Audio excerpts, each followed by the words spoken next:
नमस्कार. जर एखादी प्रॉपर्टी खरेदी करण्याच्या विचारात असाल तर बी केअरफुल.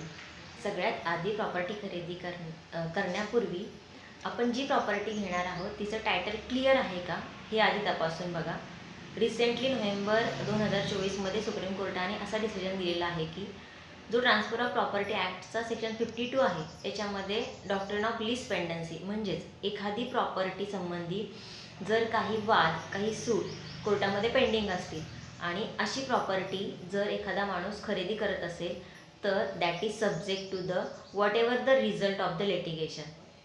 त्याचबरोबर हे जे सेक्शन 52 हा जो आहे that is applicable from the institution of the suit and not after the issuing of notice. So immediately हा सेक्शन ॲप्लिकेबल होणार आहे at the stage of institution of the suit. So be careful.